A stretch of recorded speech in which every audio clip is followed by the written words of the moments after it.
Hello आप सब लोगों को। हम लोग अभी सेट नंबर 20 के एक्सप्लेनेशन को देखते हैं।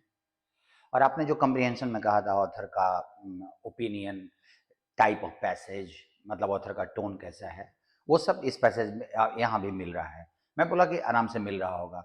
बस आप अपने एक एडवाइस इस सेट के साथ कि आप अपने मिस्टेक्स को एनालाइज जरूर करो। एनालाइज करोगे तो एक्यूरेसी बढ़ेगी। नाउ आंसर्स मैच कर लो। लगे तो वीडियो को पॉज करके अपना देख लेना, and then let's move to the explanation then.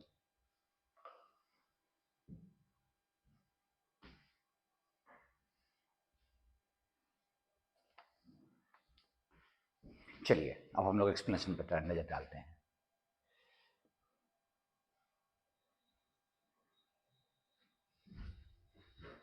Question number 1 में आपसे technological insight, fluid and machines का में से स्पेलिंग पूछा था।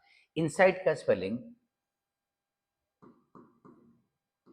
INSIGHT, that is a deep understanding of something. किसी चीज की बहुत गहरी समझ, इसको इनसाइट बोला जाता है। क्वेश्चन नंबर 2 में आप ध्यान दीजिए। आप अगर देखो तो ऑप्शन में D, C, A और B सारा अलग अलग दिया हुआ है। और अगर देखो तो 10 इट सफर्स, दो चीज हैं। एक तो 10 लगा हुआ है, ये मेरा फर्स्ट सेंटेंस नहीं हो सकता। दीज कॉन्ट्रैक्ट्स लगा हुआ है, ये फर्स्ट सेंटेंस नहीं हो सकता। कॉन्ट्रैक्ट वाला सेंटेंस उसके पहले आएगा। सो ए और बी में से कोई एक पहला जाएगा।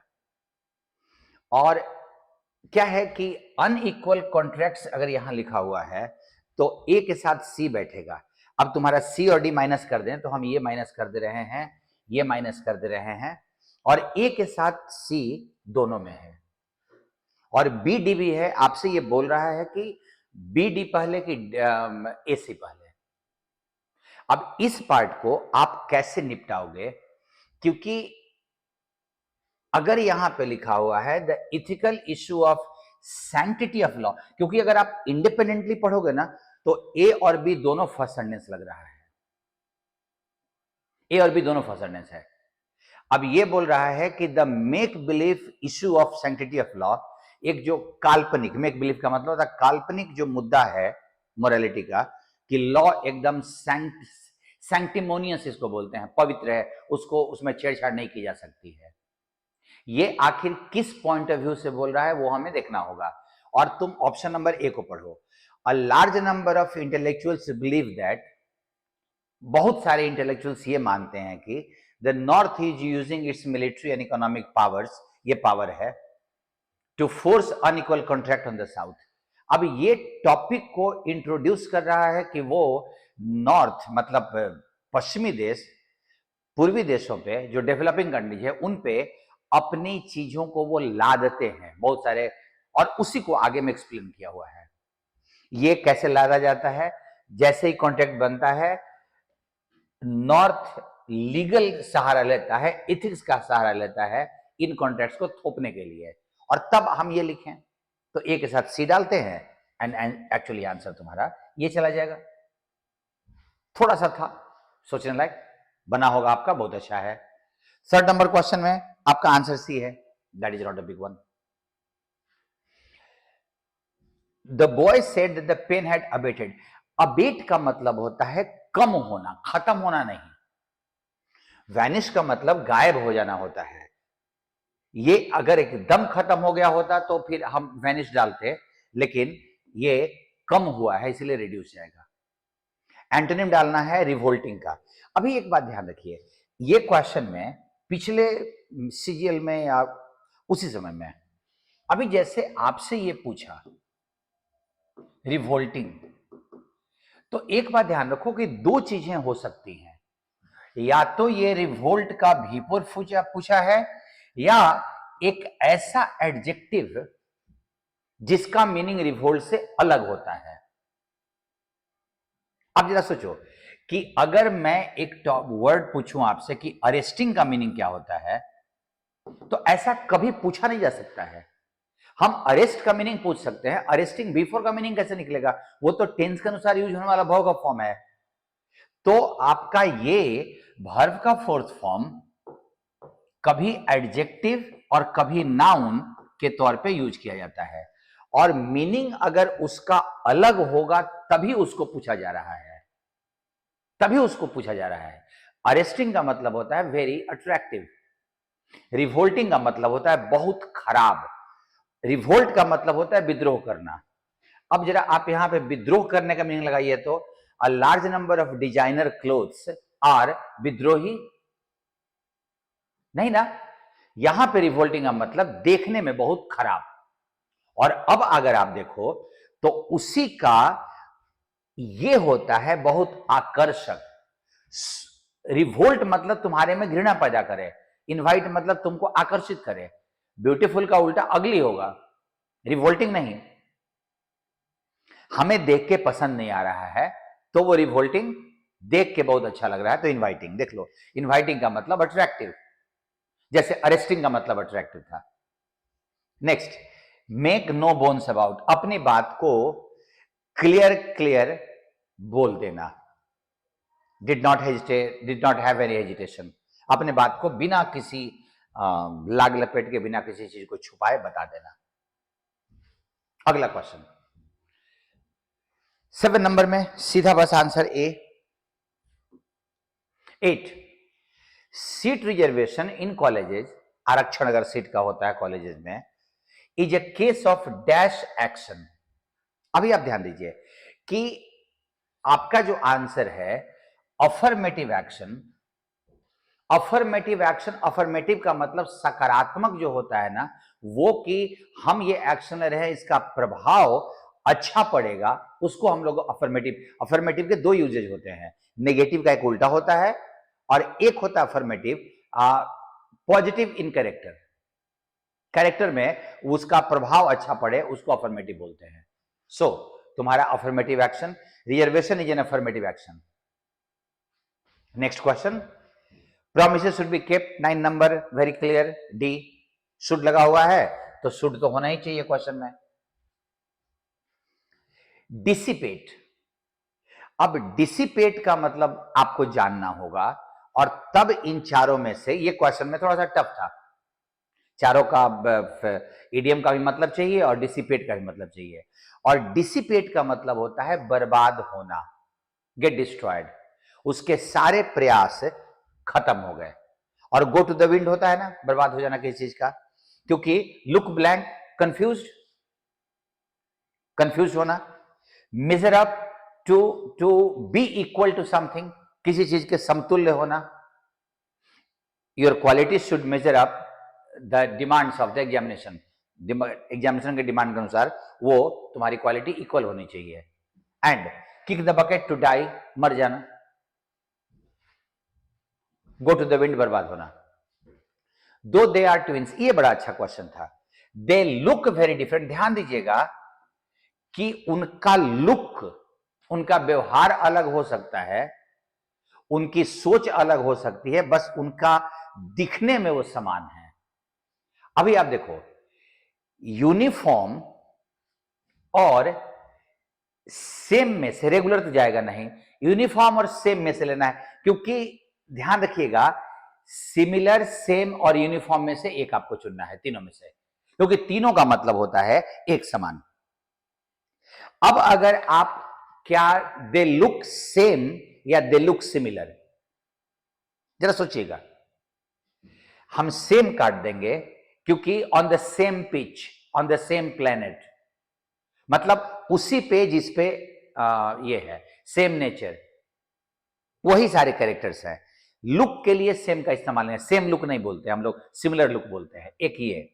और दूसरा यूनिफॉर्म, यूनिफॉर्म बोलते हैं जिसमें कोई वेरिएशन ना हो, बदलाव ना हो, एक समान हो, उसको हम लोग, इसीलिए यूनिफॉर्म स्पीड। अगर आप 30 पे चला रहे हो तो आप कंटिन्यू चलाओगे उसी पे, उसमें फ्लक्चुएशंस ना हो, उसको यूनिफॉर्म कहा जाता है। सो अगर दिखने में सिमिलर है, डिफरेंट है, तो दिखने में सिमिलर होंगे वो।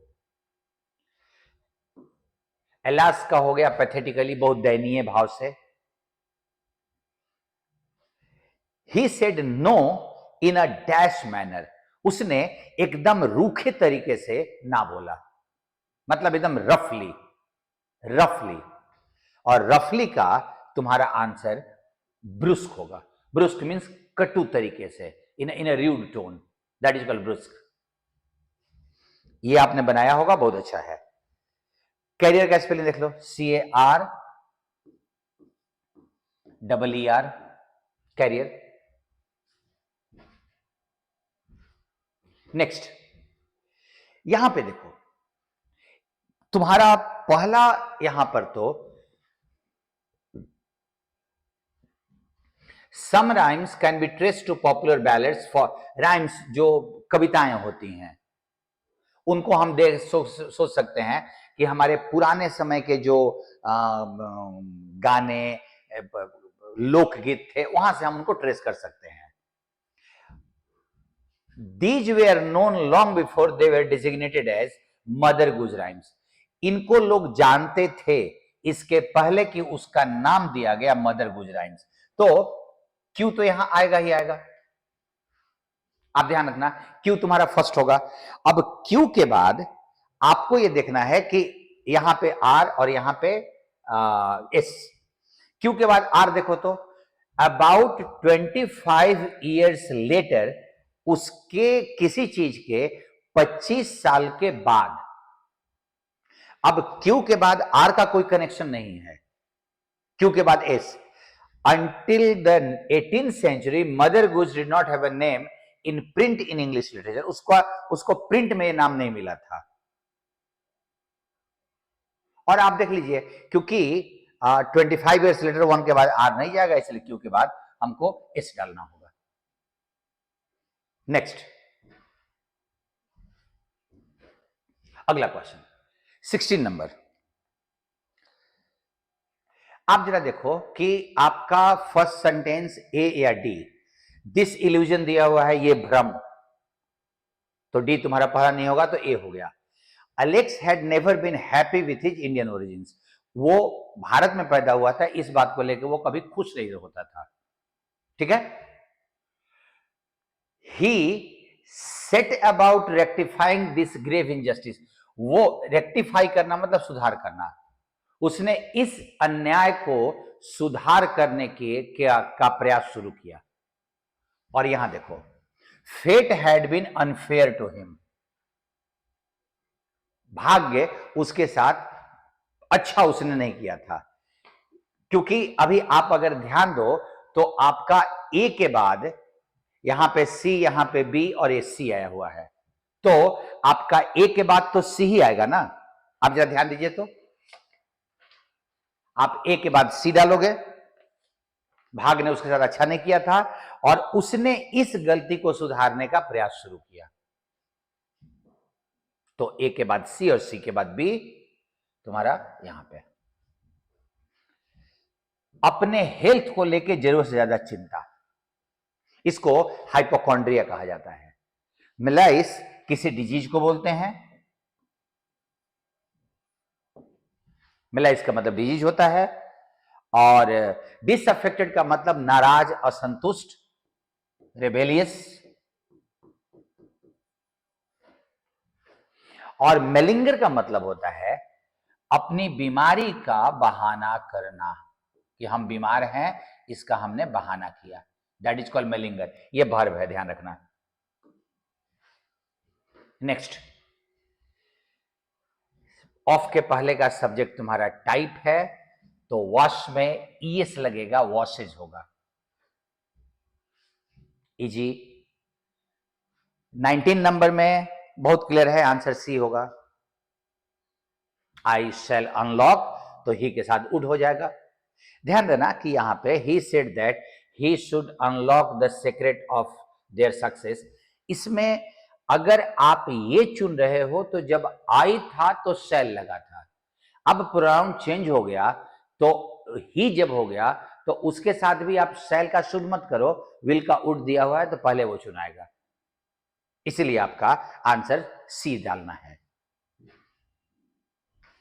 Next question, film was already began के जगह पे फिल्म पैसिव में नहीं बनेगा, है एक्टिव होगा, क्योंकि बाय द टाइम जब लगता है ना तो main sentence by the time के साथ जो ये चूंकि कंजंक्शन है, दूसरा सेंटेंस जो होता है बाय द टाइम के बाद वाला नहीं, दूसरा सेंटेंस वो हमेशा परफेक्ट में बनता है। अगर यहां फ्यूचर होता, प्रेजेंट में लिखा जाता फ्यूचर होता तो वहां फ्यूचर परफेक्ट, अगर यहां पास्ट है तो वो पास्ट परफेक्ट बनेगा। 21 पे आप जरा नजर डालिए, आप ध्यान दीजिए। दे तुम्हारा ए डी डी और सी तुम्हारा फर्स्ट सेंटेंस में दिया हुआ है। सच अ पॉलिसी, नेशनल पॉलिसी के चलते ए आंसर में, अब ए तुम्हारा फर्स्ट सेंटेंस नहीं होगा। अगर दिया हुआ है कि in fact it suits the purpose तो बी तुम्हारा पहला नहीं होगा। अब बचा C number, to inculcate the दे के चलते तुम्हारा सी फर्स्ट सेंटेंस नहीं होगा।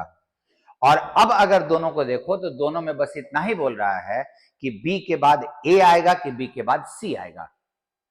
और आप इसको ऐसे निकाल सकते हो कि in order to inculcate the unquestion belief they condemn the other states. ये जो थियोक्रेटिक स्टेट मतलब जो जहां रिलीजियस लीडर्स शासन करते हैं, वो ऐसे दूसरे स्टेट को की बुराई करते हैं, निंदा करते हैं जो उनके रिलीजन को फॉलो नहीं करता। और अब आप ए पढ़ो, ऐसा नेशनल पॉलिसी कभी भी लोगों को यूनाइट नहीं कर सकता, वो हमेशा डिवाइड करेगा।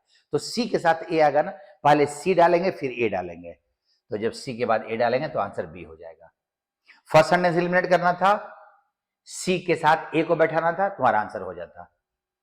22 नंबर क्वेश्चन में आप ध्यान दीजिए, यहां पे लिखा हुआ है दिस डेलिकेट बैलेंस। अब ये बैलेंस तुम्हारा कहीं ना कहीं तो है, और वो है तुम्हारे बी में। तो बी के साथ डी आएगा तो मैं ये काट सकता हूं आराम से, ये काट सकता हूं, बी के साथ डी और बी के साथ डी। और दोनों में फिर से वही दिया हुआ है कि सी ए पहले कि ए सी पहले, और सी पहला कि बी पहला। सी में देखो, इन इंस्टीट्यूशंस ऑल्सो, ऑल्सो लगाते तो फर्स्ट हो ही नहीं सकता ना, तो तुम्हारा बी पहला जाएगा। आंसर आसान। अप्रोच जो जैसे मैं बोल रहा हूं ना, दिस बैलेंस, मैंने बैलेंस खोजा, बैलेंस के साथ उसको सेट कर दिया, एंड फिर ऑप्शन को मैंने एलिमिनेट किया, और उसके बाद मेरा फर्स्ट सेंटेंस में कंफ्यूजन था तो मैंने उसको चेंज कर दिया, मतलब हटा लिया उसको। The speaker through up his hand in a dash gesture. Gesture का होता है फिजिकल हाव भाव जो दिखाते हैं। स्पीकर ने अपना हाथ मतलब ऐसे किया, थ्रो का मतलब दर्शकों में हाथ नहीं फेंकेगा, मतलब हाथ का इशारा किया। कैसा लाउड हाव भाव जाएगा नहीं क्योंकि हाथ है, और नहीं ड्रामेटिक, प्रभाव क्रिएट करने के लिए ड्रामेटिक हम लोग इस्तेमाल करते हैं, dramatic gesture. Coming from a politicians, अगर कोई पॉलिटिशियन बोले तो प्रोमिसेज वेयर मेयरली, तो उनका जो वादा होता है पॉलिटिशियंस का वो मेयरली टॉक फॉल्स, लंबी चौड़ी बातें। रेटरिक होता है, हम बड़ी बड़ी बातें बोलते हैं सिर्फ दूसरों को प्रभावित करने के लिए, that is we call rhetoric. Next, open the door, let the door be open. आराम से, ये तो one who deserts his principles और पार्टी, जो अपने सिद्धांत को, अपने देश को, मतलब अपने देश को, अपनी पार्टी को छोड़ दे, दैट इज कॉल्ड रिनिगेड। इसको रिनिगेड बोलते हैं। प्रोजेलाइट, जो नया नया किसी धर्म में कन्वर्ट हुआ हो, a new convert is called proselyte, new convert. और एपोस्टल, किसी भी चीज को का पायनियर, उसने वो काम शुरू किया था, कोई बड़ा सा मूवमेंट उसने शुरू किया था, that is why he is called the apostle. 27 number में तुम ध्यान दो, to his horror he was, he, और ये किसके लिए लगा हुआ है? बेनिस के लिए। तो सबसे पहले सी आएगा, और ये क्वेश्चन बहुत आसान था, सी बस एक ही ऑप्शन में दिया हुआ था, that is why your answer is B number.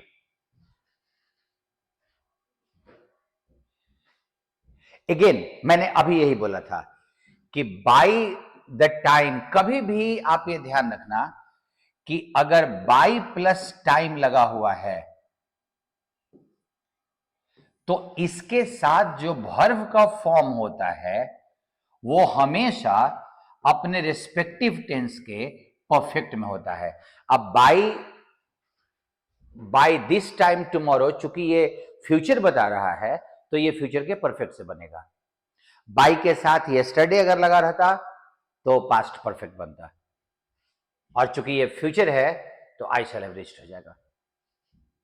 Internet has dash the way people work, और वो होता है रेवोल्यूशनाइज्ड। चेंज का मतलब उसके स्वरूप में बदलाव लाना, लेकिन रेवोल्यूशनाइज क्रांतिकारी परिवर्तन लाना।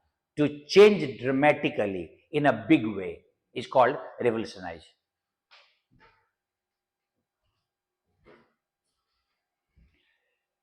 अभी आप एक इसका ये फर्स्ट क्वेश्चन बहुत इंटरेस्टिंग था, आप ध्यान दो। आपके मन में हो सकता है कि बनाने के समय में ये लगा हो कि विच और दैट में से क्या लगेगा, ये मन में आया होगा, क्योंकि ये दोनों ग्रामेटिकली आपके 31 में वैलिड है, सॉरी 30 नंबर में। Which all are under the monopoly of the school, या that all are monopoly of the school. अब ये ध्यान रखिएगा कि कभी अगर आपका यहां पे एंटीसीडेंट लगा हुआ है, बुक्स, स्टेशनरीज, ट्रांसपोर्ट, ईटीसी, तो उसके आगे आप विच भी लगा सकते हो और दैट भी लगा सकते हो, लेकिन एक रिलेटिव प्रोनाउन का डिफाइनिंग और अनडिफाइनिंग क्लॉज होता है। अब उसके डिटेल में ज्यादा नहीं जाने का है। अगर कॉमा लगा है तो विच लगेगा, और कॉमा नहीं लगा है तो दैट लगेगा, ये ध्यान रखिएगा। ये रिलेटिव प्रोनाउन में डिफाइनिंग और नॉन डिफाइनिंग क्लॉज का एक खास रूल है। कॉमा लगा है तो विच, और कॉमा नहीं लगा है तो दैट। आगे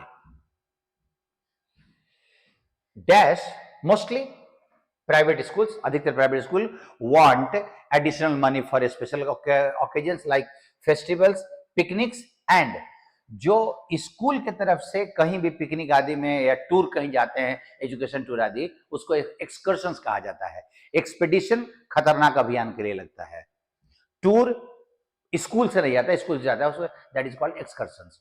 मनोरंजन भी है और प्लस समथिंग टीचिंग से भी जुड़ा हुआ है। एंड 32 का सॉरी 33 का आंसर में आप यहां ध्यान रखो, however the family bears the burden. चूंकि सारा सेंटेंस प्रेजेंट में दिया हुआ है, वर्तमान का कंडीशन बताया हुआ है, तो बियर हो जाएगा, प्रेजेंट इंडेफिनिट हो जाएगा। नेक्स्ट, एक कहानी दिया हुआ था और कहानी में बहुत इंटरेस्टिंग आपसे क्वेश्चन पूछा हुआ था। देखिए, बियर के भालुओं के साइकोलॉजी के बारे में कौन सा स्टेटमेंट सही नहीं है? ऑप्शन नंबर बी में लिखा हुआ है, नॉर्मली वो इंसानों से डरते नहीं हैं, एक स्टेटमेंट दिया हुआ है। जबकि पैसेज में क्लियरली लिखा हुआ है, अनलेस सरप्राइज्ड, जब तक वो डरे नहीं या सरप्राइज नहीं हो तब तक bears run away from humans, वो इंसानों से भागते हैं, मतलब वो डरते हैं। ये बियर साइकोलॉजी के खिलाफ है कि वो नहीं डरते। वो अटैक तभी करेंगे जब वो डर जाएंगे या फिर आश्चर्यचकित हो जाएंगे, तभी वो अटैक करेंगे। Which of the following factor is definitely not true regarding an question? कौन सा ऑप्शन सही नहीं है? और वो कि ये प्रोफेशनल माउंटेन क्लाइंबर्स थे, वो पहाड़ पे चढ़ रहे थे, बट वो प्रोफेशनल थे ये नहीं बताया जा सकता। बाकी सब चीजें आपके पास, दोनों को पता था कि पेड़ पे कैसे चढ़ा जाता है, एंड ज्यादा शांत थी, इसीलिए उसी ने वो बियर रिपेलेंट कैन निकाला था, और एन को बियर साइकोलॉजी के बारे में ज्यादा पता था, और ये पैसेज से आराम से क्लियर था। What would explain, please be gone, चले जाओ भगवान के लिए। आप जरा ध्यान दो, यहां पे पढ़ना, Ann unlatched the bear repellent from its holster. Holster होता है जहां पे लटका के रखते हैं, बियर को भगाने वाला कैन उसने अनलैच मतलब खोल के निकाल लिया, पुल्ड द सेफ्टी क्लिप, और सेफ्टी क्लिप भी उसने डाल दिया, मतलब वो उसको छोड़ने के लिए, उस कैन से स्प्रे छोड़ने के लिए वो रेडी हो गई थी। और तब वो बोल रही है प्लीज बी गॉन, चले जाओ, मतलब वो परेशान या घायल नहीं करना चाहती थी। मीनिंग ये आ रहा है कि वो परेशान नहीं करना चाहती थी, वो भगवान से प्रे नहीं कर रही थी, वो ऐसा नहीं बोल रही थी कि हम तुम्हारा सामना नहीं कर पाएंगे, उसने तैयारी कर लिया था अटैक करने का। एंड देखो पैसेज का टोन कैसा है, एक पूरी घटना बताई हुई है, और वो भी घटना सेंसेशनल टाइप का है। तो अब जरा सोचो कि अगर नैरेटिव पैसेज होगा तो वो चीजों को सिंपली डिस्क्राइब कर देगा। नरेशन मतलब डिस्क्रिप्शन होता है, इसको नैरेटिव बोले, इसको डिस्क्रिप्टिव बोले। अगर वो डिस्क्रिप्टिव और नैरेटिव दोनों सेम होता है, अगर सीरीन है तो वो एकदम शांत है, लेकिन यहां तो थ्रिलिंग है ना, रोमांचक है कहानी है तो, और कहानी भी रोमांचक टाइप का था। So it is not. So option देख के आप आइडिया लगा लो।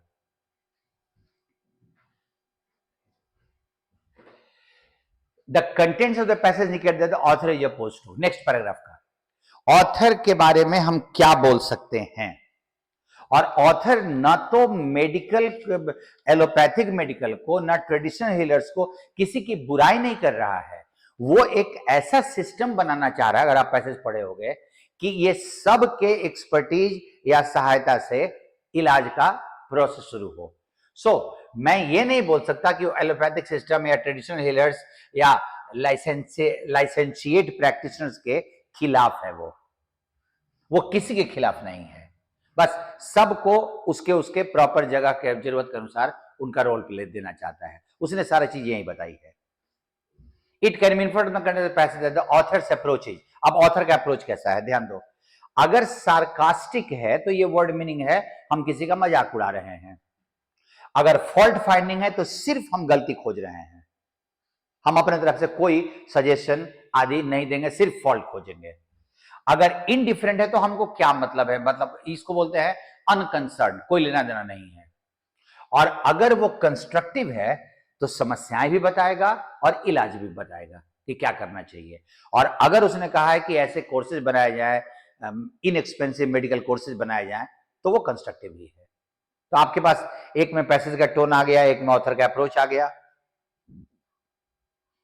For a new health order the author recommends all of the following except, वो सारी चीज का रिकमेंडेशन कर रहा है एक को छोड़ के, और उसने ये नहीं कहा है कि जो अभी के मेडिकल कोर्स बहुत महंगे महंगे हैं उसको डिसकंटिन्यू कर दिया जाए। आप ध्यान देना, the answer is to turn out medical और हेल्थ पर्सनल सफिशियंटली। उसने कहा है कि मेडिकल पर्सनल मतलब डॉक्टर्स आदि का बनना जरूरी है, बट नॉट एक्सपेंसिवली। और जो अर्बन बेस्ड का पार्ट है वहां पे वो कोर्सेज चलें, रूरल को भी ध्यान में रख के हम लोग सस्ते सस्ते मेडिकल कोर्सेज भी ऐसे बनाएं। उसने ये नहीं कहा है कि एक्सपेंसिव कोर्सेज को समाप्त कर दिया जाए। सो ये तुम्हारा बंद करने के लिए उसने नहीं बोला है। और कंडेंस्ड का मतलब होता है मिला के सुगठित, और अब आप यहां देख लो कि कंडेंस्ड का कहीं पे दिया हुआ था, हाँ, to offer which is as little more than a license degree, but to offer condensed medical courses such as like that, condensed medical course एकदम सुगठित, एकदम ऑर्गेनाइज्ड, एकदम वेल कॉम्पैक्ट। और उसका अगर मेरे को ऑपोजिट खोजना है तो आप जरा देख लो कि मेडिकल कोर्स के लिए एक्सपेंडेड लगेगा कि लेन-देन लगेगा। अब लेंथ का मतलब होता है विस्तार करना, और एक्सपेंड का मतलब होता है उसका एरिया और स्कोप बढ़ाना। तो अगर मैं ये बोलूं, शायद मेरे आंसर में आप देख लीजिएगा, अगर 41 का आंसर डी दिया हुआ है तो काट लीजिएगा, उसको सी होना चाहिए उसका। लेन देन नहीं, लंबाई नहीं बढ़ानी है, उसका स्कोप बढ़ाना है, तो उसके हिसाब से तुम्हारा एक्सपेंड होगा। नेक्स्ट,